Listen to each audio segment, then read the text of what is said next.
So I'm pondering tonight, what do you think it's going to take to bring this war to an end? Ben Habib.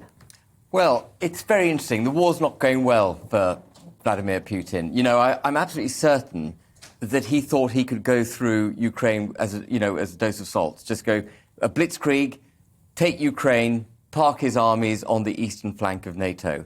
And what he encountered was a very strong resistance from the Ukrainian people, which continues. And at the same time, even though I was suspect of them to start with, actually these sanctions that we've imposed on Russia have bitten. And one of the sanctions which we haven't mentioned much in the media and hasn't got much attention, but I think is the salient, most important sanction, was the sanctioning of their central bank, which effectively froze $540 billion worth of foreign assets that the Russian central bank held. And it wasn't therefore able to support its currency. So what you've got is a ruble that's collapsed. Economic Armageddon, if you like. That's probably a bit hyperbolic, but, you know, massive economic implications for Russia at the same time as it getting bogged down in Ukraine.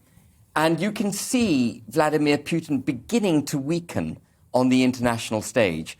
If you cast your mind back a month, his demands were that actually NATO withdraw its forces from all NATO countries that joined after 97, which effectively would have taken NATO back to where it was before the Iron Curtain came down. Now his demand is merely to have a corridor down the southeastern flank of Ukraine, the Donetsk and Luhansk regions, as independent nations, recognition from Ukraine that Crimea is Russian, and that Ukraine will constitutionally commit itself to remaining independent.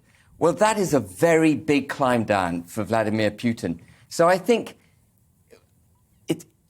we're beginning to see at least the end of the frightening part of the war as far as the West is concerned. I think the Ukrainian people still have a massive struggle ahead of them, and he's not going to withdraw his troops in a hurry. But this idea that he was going to come through Ukraine quickly, park his tanks on the eastern flank of NATO, and threaten us directly, I think that threat's gone, and he is now on his back foot.